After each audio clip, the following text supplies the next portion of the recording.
Good morning. This is the lecture for Ancient and Medieval History for Thursday, the 2nd of June, 2022. We've been talking about the Mongols, and we covered how they reached Hungary in Europe at the Battle of Sejo River, where they won, and the only reason Europe wasn't brought under Mongol dominion was because the Great Khan had died, and they had to go back to see who would be the new Great Khan. And they never made the long journey back from Mongolia to Central Europe. But they did keep hold of Russia and China and North India. Their realm divided into the Khanate of the Golden Horde, which ruled Russia, the Il Khanate, which was Mongol Muslims, who ruled Central Western Asia under Tamerlane. The Mughals were Mongol-related rulers of North India who were there until the British came. And the legacy of the Mongols almost extended to Japan. Kublai Khan, who ruled China, coveted the Japanese islands because he coveted anything that he could describe. He controlled Korea and the mainland, and Japan had this oddly independent streak. So Kublai Khan organized a massive army of invasion and loaded it up in Korea and sailed it across the Korea Strait. Thank you. Just drop it on my desk, Hans. Appreciate it. Yep. Actually, I'm going to double check the number just to make sure. Oh, you got that too. Good. Did you get a chance to read any of this? A little bit. Yeah, a little bit of it too. We'll just take a second. Imagine wearing uniforms. Funny guy. Funny guy. Okay. It'll be over soon. Just wait. Okay. So, period 4 over some right.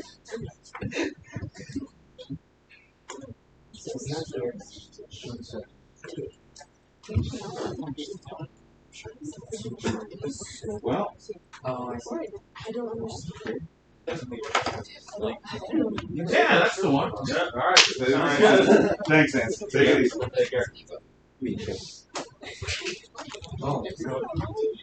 Someday you'll be able to walk in among the underclassmen and laugh, I say, laugh, ha ha ha, at their plight, having to still be a charter when you are this close to graduating. I walk in and laugh anyway. Yeah, but people laugh right back. Yeah. That's the difference. In any event, okay. So, this invasion fleet crosses the Korea Strait. And as it is in the process of making landings in Kyushu, a typhoon erupts. Now, just to give you a sense of what a typhoon is. You know what a tornado, right, is, or a dust devil. Dust devil, little cyclonic storm, no big deal, looks kind of cool. Then there's a tornado, bigger cyclonic storm, will rip you apart, will fly cows, will destroy buildings. Like the finger of God wiping annihilation across the face of the world. You may know what a hurricane is, or a cyclone. A cyclone is what you have in the Indian Ocean. It's a storm 80, 100, 120 miles in diameter, maybe bigger, that sweeps around and causes massive wave action and rain and lightning and tornadoes. And on the east coast of the United States and throughout the Americas, the same storm, slightly larger, is called a hurricane. What happens is the hot, dry air from the Sahara means the warm, moist air of the warm water current right over Dan's head off the coast of West Africa and sends storms, pa-choo, pa-choo, pa-choo, at the West Indies, at Florida, and at the eastern seaboard of North America.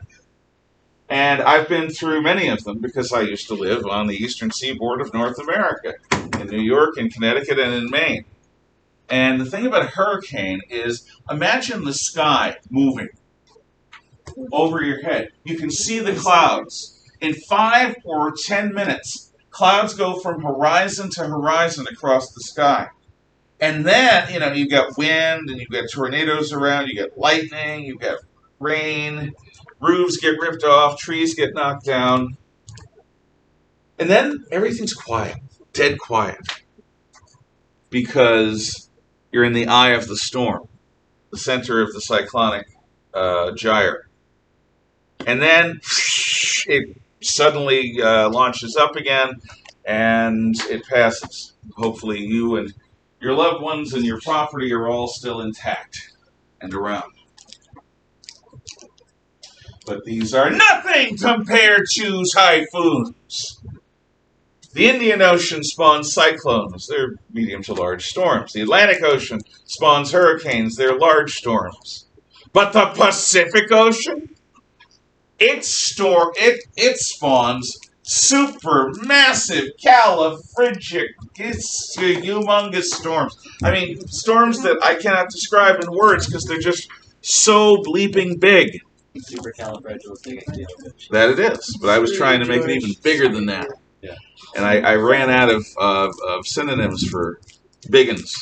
So the thing about typhoons is the Mongol invasion fleet, gone. Blah, blah, blah, blah, dead. So, how do the Japanese explain this? Well, understand something about Japan. Japan is the land of the awake gods. How do you know they're awake? Earthquakes, volcanoes, tidal waves, typhoons, heat, humidity, still air. Japan is not an easy place to live. Japan has a challenging climate, and that includes the earth having a personality. There's a reason why they call their mountains by name. Mount Fujiyama, which overlooks Tokyo, is called Fujisan, or Fujisama, because it is a personality. It is a hopefully extinct volcano that overlooks the biggest city in all the Japanese islands. So, the current Japanese ethnic group comes to Japan under a legendary god emperor called Jimmu Tenno. Jimmu Tenno, the first sovereign emperor of Japan, takes the land from the Ainu, the sort of Caucasian Mongoloid people that are driven into the northern island of Hokkaido, where they still remain as a marginalized ethnic group. Jimmu Tenno, all the way through Naruhito, the current emperor, is a lineal descendant of the sun goddess Amaterasu Mikami. The purpose of the Japanese nation, according to Shinto, their native pagan their native animistic pagan religion, which believes that everything has a soul, everything is alive. The purpose of the Japanese nation is to serve and protect the God Emperor who lives among them. Now, you have no idea what is involved with living next to a god in human form, because we don't have that in the United States, except for delusional people. So, then again, it used to be delusional to not know what a woman is. Of course, today, it's all up in the air. We don't know. I'm Supreme Court nominee, and I don't know what a woman is. I'm going to be... Never mind. Just go on. There's a documentary that came out that's really interesting called What is a Woman? It's Welsh. I know Babylon Bee did something. Yeah. And so it's like goes around asking people who are like yeah, it looks interesting. I only watched through asking girls what is a woman, and they just laughed. And then that was the video. It was the trailer for it. Yeah, so our society has its issues as well. But the point is, in the land of the awake gods, Nihon, sunrise land, the land of the rising sun, there are kami. Not commies, not communist jerks, but kami, K-A-M-I. Kami are divine spirits. There are kamis for mountains, there are kamis for trees, there are kamis for waterfall, there are kamis for rapids. There are commies for windstorms. There are commies for battleships. There are commies for skyscrapers. There are commies for engines. Yes, what makes Japan different from the sort of animistic paganism in the other parts of the world, like Druidism in the West, is that the kami in Japan include spirits of man-made things. Yep, that's a thing. Go ahead. Just don't make it a distraction. You don't even know what that is. So, kami, land of the awake gods. And what Japanese Shinto is about is learning to interact with these gods and live in harmony with them, to listen to them, to find out what they want, to serve them, to serve harmoniously. I don't know if you're familiar with the trend among the anime for something called Gundam. Don't even know what Gundam are. They're giant battle suits. I think they're called Gundam. And human beings get into them, and they battle. Giant battle suits. They're like super transformers with people inside, right? And these Gundam used to be big with the kids, but now the kids that they were big with are adults. They're not big with you guys, apparently. In any event, what's different between the way Americans would pursue battle droids, where you get into a thing and you strap up and boom, boom, and the way the Japanese do it, is in America, you'd have a guy with the technology, or a gal, with the technology, walking around, blowing things up, punching buildings into dust. But in Japan, each of the battle suits has its own personality. It's not a question of a human being putting on the suit and telling it what to do. It's a question of a human being joining with the suit to become, yes, Dan, it's a card, some kind of hybrid thing. Just looking at it with utter fascination. I was just looking at it. I know. Okay. I'm joking. Sort of. So, in Japan, everything is awake. Everything has a soul. Everything has a kami. And the thing about Japan is they're all there for the emperor. So, when the Mongols come, the winds and the waves create a storm. The divine wind, KAMIKAZE. The divine wind is this storm. KAMIKAZE is the belief that the awake gods took the form of a typhoon in order to smash the enemies of the god emperor. Absolutely, that is the belief. That is the way it was taught in Japan before World War II. And there's still considerable belief in it. But Kublai Khan is not easily deterred. Gonna get Japan. Storm's not gonna stop me. Because suddenly Kublai Khan is like a cowboy,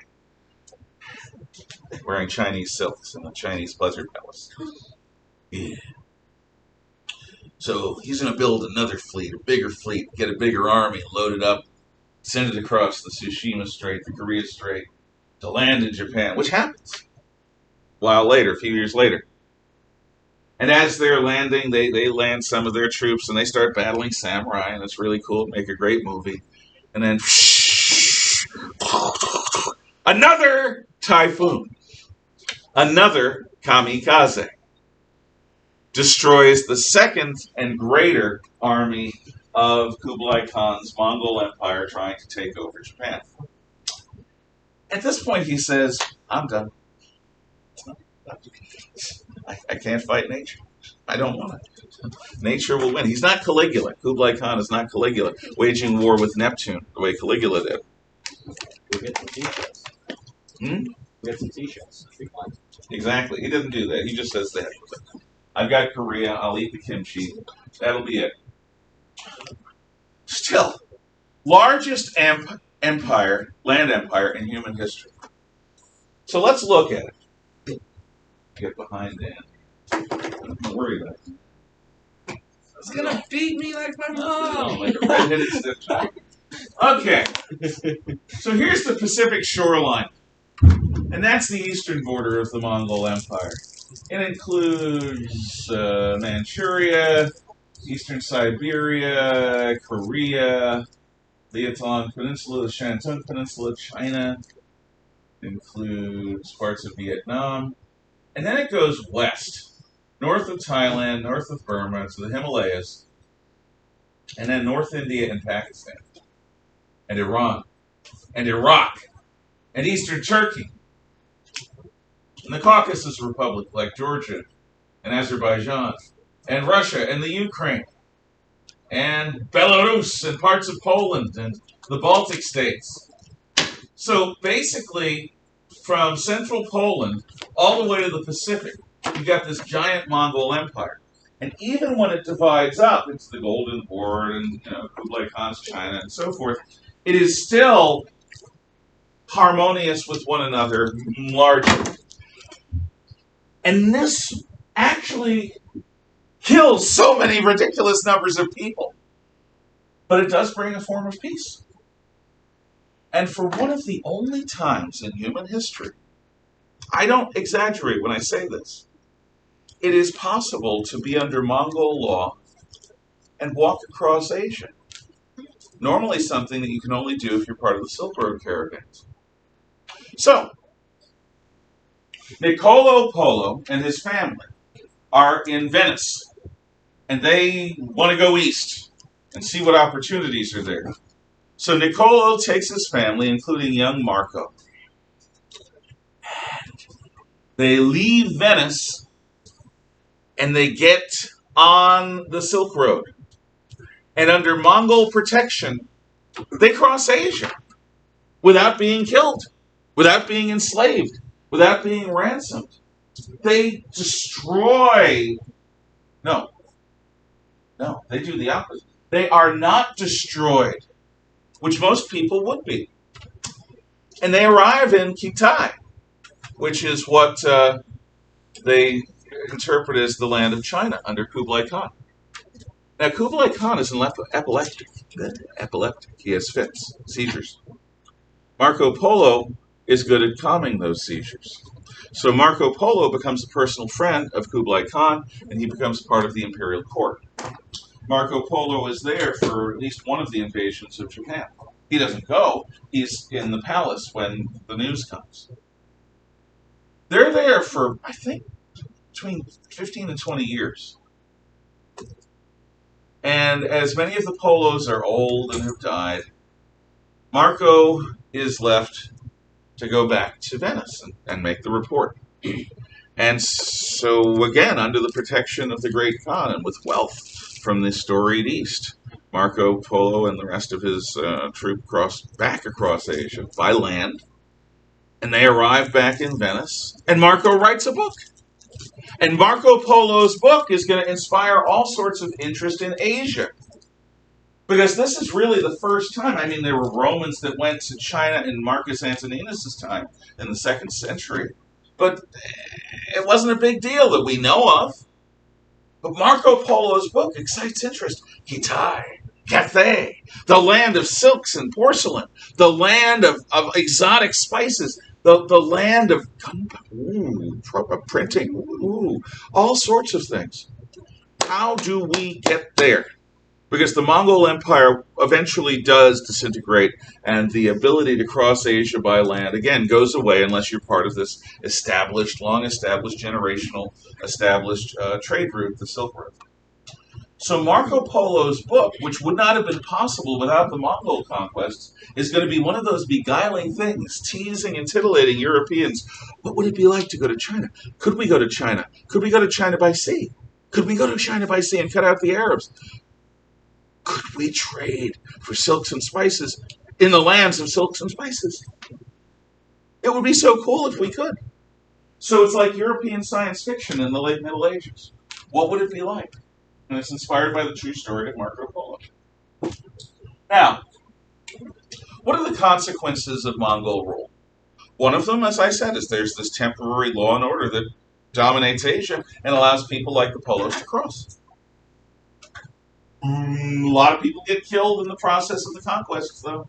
Again, as a proportion of the global population, this is the biggest man-made slaughter ever.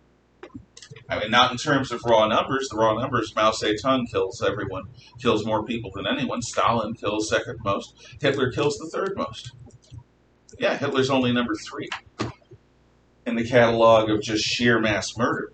But in terms of global population, Genghis Khan and his successors do it. And their war against the cities is going to have deep consequences to the Islamic world. Remember the Islamic world before the Mongol conquests? They're at their zenith. They have astronomy, and they have universities, and they have baths, and they have this advanced culture that the Crusader Knights love. They have knowledge of things like math. They invent algebra. They take zero and mathematize it, which the Hindus had just sort of theodized. The Hindus had made it a religious concept, zero, nothing. The Arabs use it to develop advanced math, which you're learning, and I didn't. This is all gonna be stopped by what happens. Because the Mongol attack on the east of the Islamic world, like the force of gravity, which is sort of inevitable, is like somebody taking an ice pick or an ice poker, a little pokey thing out the side, and going into somebody's skull and ripping out chunks of brain. It is a traumatic head wound.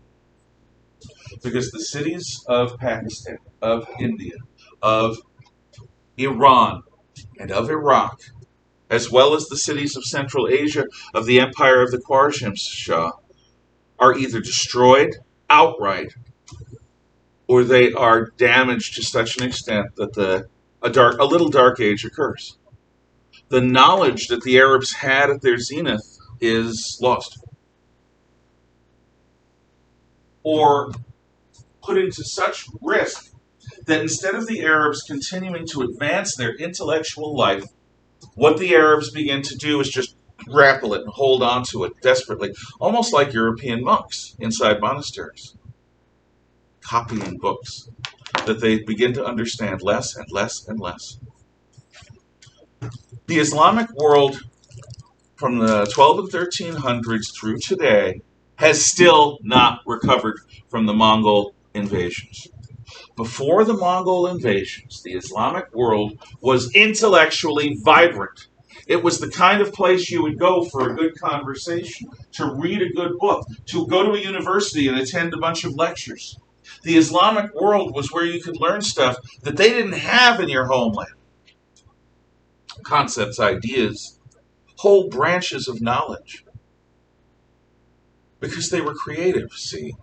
They didn't think of Islam as being so brittle that it couldn't handle new ideas. They were willing to make new discoveries. They were willing to take chances. Because they didn't have a massive number of people willing to declare fatwa. If somebody says something that in the most extreme way can be interpreted as a disagreement with the Prophet Muhammad and the Quran, which is the way the Islamic world is today. Now, there are more liberal areas and there are more conservative areas, but in general terms, if you are totally creative and if you are interested in making investigations into the physical world or the social world to try to figure things out, to try to understand them, and you do not ground everything scrupulously in Quranic wisdom, in the wisdom of Muhammad and his revelation, which was revelation to a man of the Dark Ages in Saudi Arabia in the 600s AD. If your wisdom goes away from that, farther away from that you go, the greater the risk of some imam somewhere, of some religious leader somewhere, saying that this is satanic and that you need a death mark. That's a fatwa. It's a death mark. And if a fatwa is declared on you, it's like having the mafia be hired to conduct a hit against you. There are going to be people in the world who think it's their job to kill you. So, Islamic scholarship, while it exists, for the most part is restrained by a cultural resistance to unrestricted creativity, and by a cultural toleration for threatening, bullying, and even murdering people who step even a little bit out of line from what certain religious doctrinaire people or fanatics, depending upon what word you want to use, think is reasonable, righteous, or Quranic. The short version of that is the Islamic world was one of the most clever civilizations ever in human history until it got wham-bammed by the Mongols, and they still are recovering from it.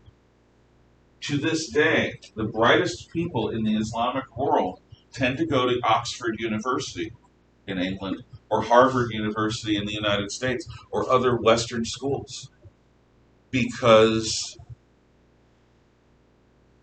as much as they like, the universities in the Middle East are not free to explore dangerous ideas. Not the way they are in the West. That's a big deal. Because over the last 130, 140 years, with the European and American Western increase in the use of oil, a huge, and I mean unimaginably big, wealth transfer has occurred from the West into the Middle East. From the industrialized world into the world that produces oil. And even now, if you suddenly find a new way of developing oil, like fracking in South Dakota, if you know of anyone who had anything to do with that at its height, I'll say more because it'll be political, at its height, you will know what happened to the economy there. It became impossible to find shelter. People were living in tents in the wintertime in South Dakota, which is something, because they couldn't get housing, because all the oil men came in. And suddenly the price of everything skyrockets, because the oil men are there and they have huge amounts of money. And there's only a limited amount of supply. Even to this day, if you become an oil-producing area within the United States or beyond the United States, it's going to change your economy. And money is going to become less and less and less valuable. You have local inflation. Well, this happens to the Arab world. The Arab world has massive amounts of wealth, most of it thanks to the oil. But they have not been able to translate this into sustainable local intellectual development. Instead, what they've done is they've sent their kids away to foreign schools, but they don't have the same hunger or drive that makes for first-class exploration, first-class inventiveness, first-class academic or intellectual life. So what they do is they hire experts from overseas. If I were somebody that had a skill that somebody in Abu Dhabi or Abu Dhabi or Bahrain or Qatar or Saudi Arabia would want, I could make 5 times my salary. And even with the higher cost of living there, I'd still make huge amounts of money. Because they import their experts. Because the intellectual life of the Islamic world has been stunted since the Mongol invasions, like a person who has a traumatic head injury that never fully recovers. Not until now have they fully recovered. And they may never fully recover. That's how bad it was.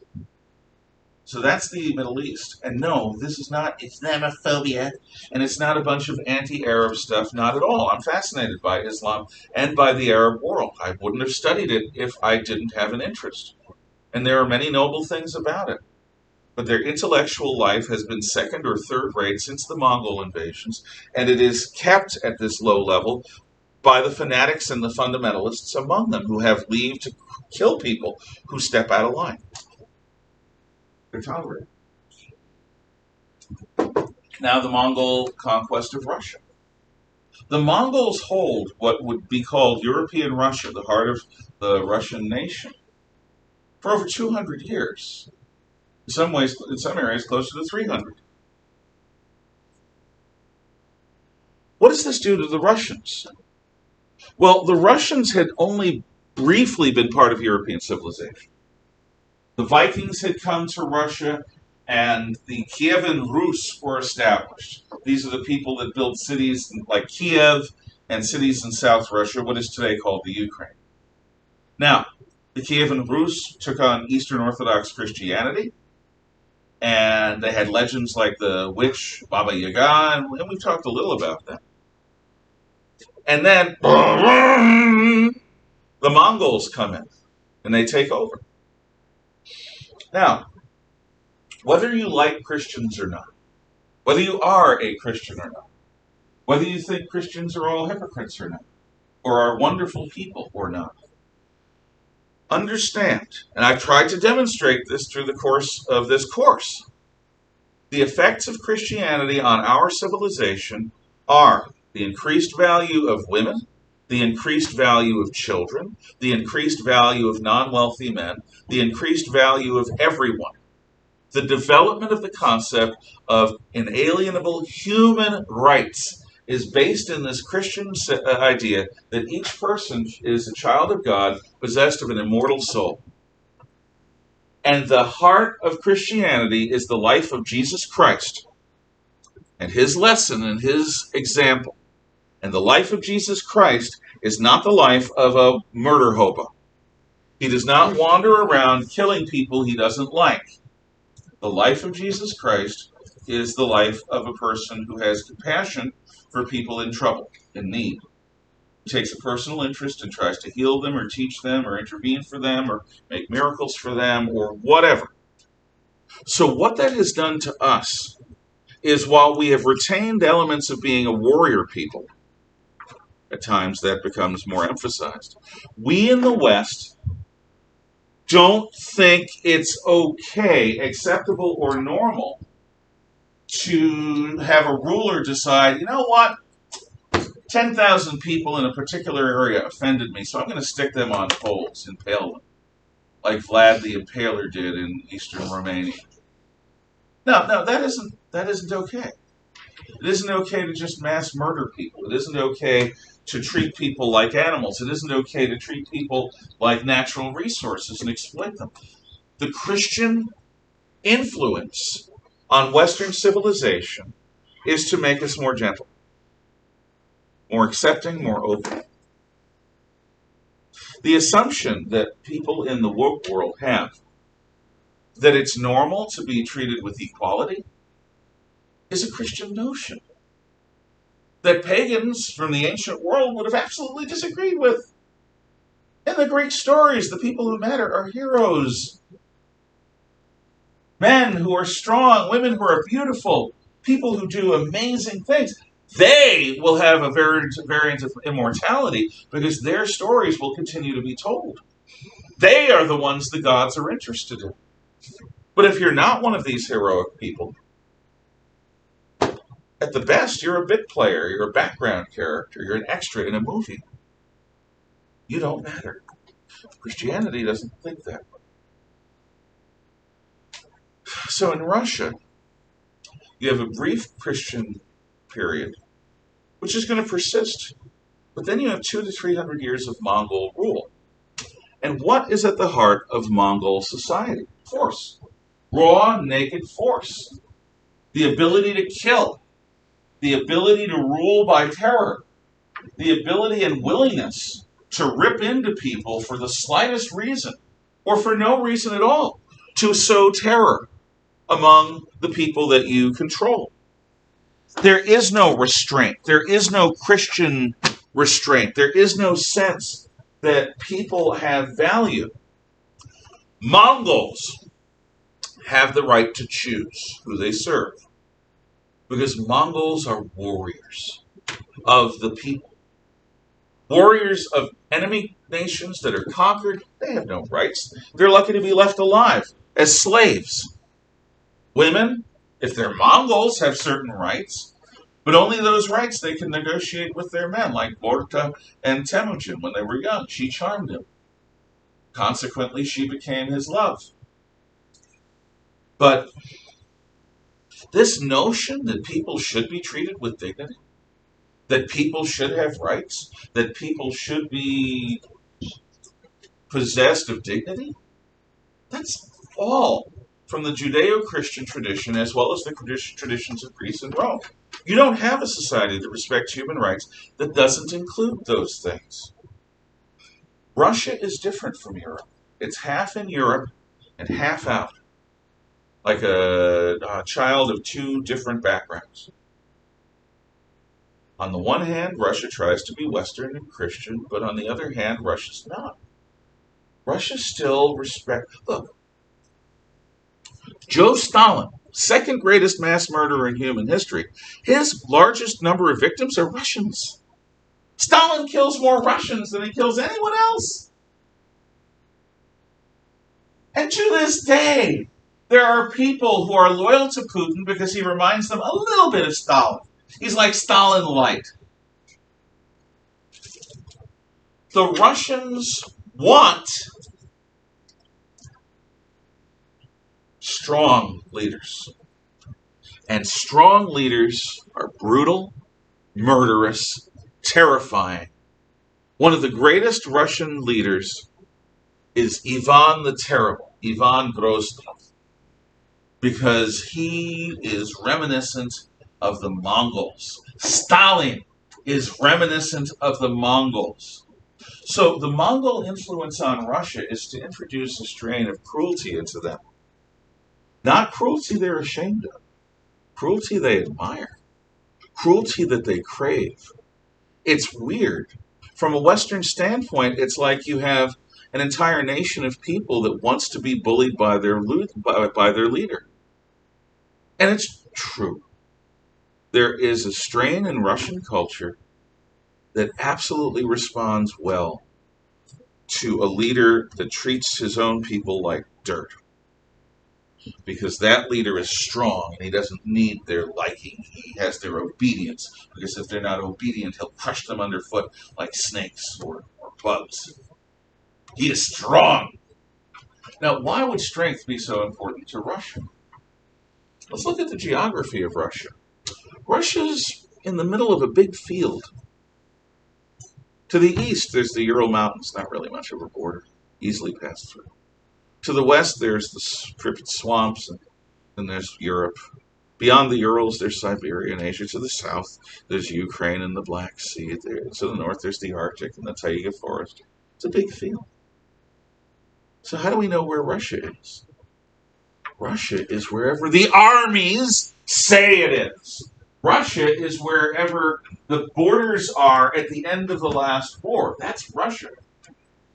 Russia's very existence depends on strength. If Russians aren't strong, Russia will be eaten up by its enemies. There won't be a Russia. Bye bye gone. It's not like people in Transylvania that are surrounded on three sides by mountains. The Russians do not have any natural borders. So on the one hand, they're constantly afraid of being encircled. And you'll hear this rhetoric in Putin's discussion of his justification for the war in Ukraine. On the other hand, without natural borders, the Russians are tempted to universal conquest, to conquer as far as they can. So this aggression and this paranoia that Westerners see in Russia is a product of the Mongols, but it's also a product of their geography. Russians who are weak get Russia shrunk, Russian territory conquered and taken away. Russia itself might be imperiled or even destroyed. So when you are wondering what is it with these blasted Russians, why must they be so conflict oriented? Why are they launching a war of aggression against their neighbors? The answers: Mongols and geography really figure in. Even though the Mongols were 800 years ago, they still figure in. Because Russia, its basic fundament, its foundation, is established under the Mongols. They're still Greek Orthodox Christians. They're also under completely pitiless, ruthless government, and when they become independent, they take on these aspects. Completely pitiless and ruthless. China absorbs the Mongols.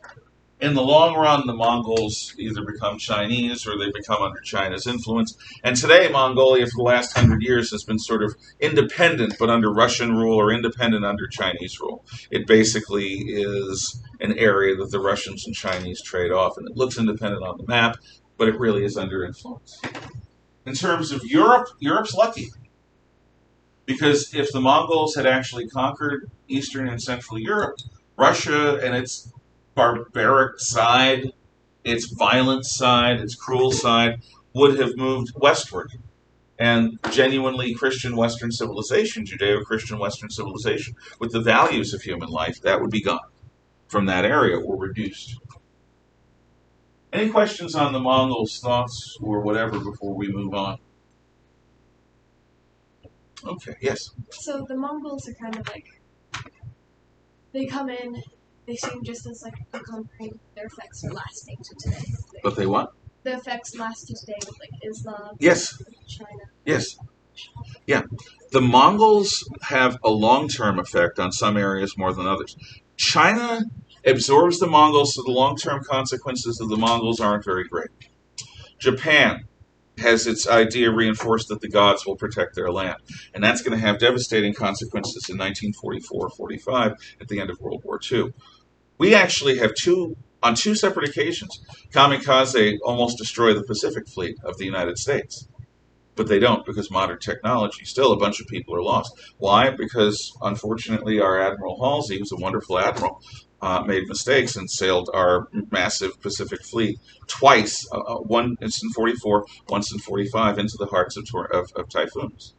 And the Japanese also decided to create their own new kamikaze at that time, which is a divine wind of willpower. The suicide attacks against the fleet, which sink more ships, damage more ships, and kill more American sailors than anything in the history of the United States Navy.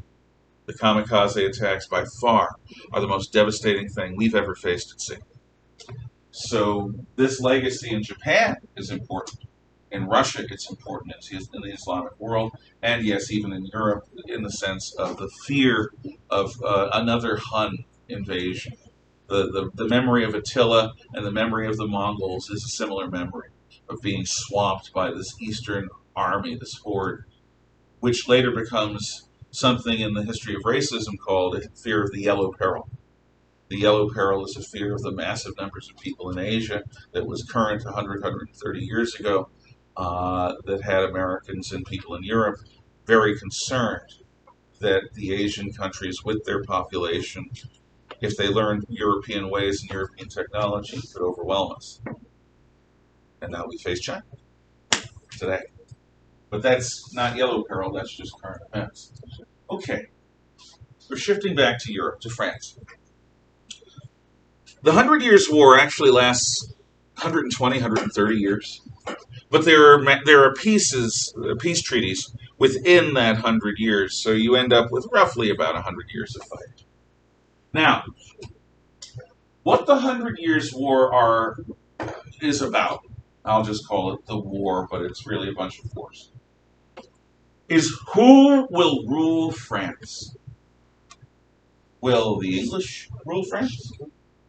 Will the French rule France? Will the Burgundians rule France? You see, at different times, the French king is not the biggest, most powerful nobleman, the biggest landowner in the country. Sometimes it's the French king. Sometimes it's the King of England. The King of England also happens to be Duke of Normandy, French. Thanks to Eleanor of Aquitaine, the English kings rule the Aquitaine, which is a huge area in southwestern France. And they rule other areas at various times. So there are moments when the English king controls more territory than the French king, and more wealth than the French king, in France, just inside of France. So there is this temptation on the part of the English kings, who, remember, are the descendants of Norman conquerors from France and from Scandinavia. Why not combine England and France into a single country? Why not? What's the big deal? Oh, there are two languages. Well, maybe not. Or maybe we can have a bilingual country. So that's in the West. The King of France has to worry about the King of England. At different times in the East, the area between France and Germany, which was called Lotharingia in Charlemagne's time, or after him, which today is, there are remnants of it, Holland, Belgium, Luxembourg, Switzerland. These areas were all at one time, to some extent or another, under the Dukes of Burgundy. Like the Duke of Normandy, who's also the English king, the Dukes of Burgundy have this dispersed set of lands in the east of France. And there are times when the Dukes of Burgundy eventually become the Holy Roman Emperors, the Habsburgs. And France is threatened from the east by another leader who is massively powerful within France, who challenges the King of France. So the Hundred Years' War, short version, is about how is it, or who will rule France? Will it be the French or the English? Please shut the fan off, close the window, shut the fan, shut the shades, shut the slats, turn the lights off. We're going to see something about the English longbow. Now, the Welsh longbowmen that video was about are going to feature pretty heavily in the 100 Years' War. You have to start training when you're still a boy.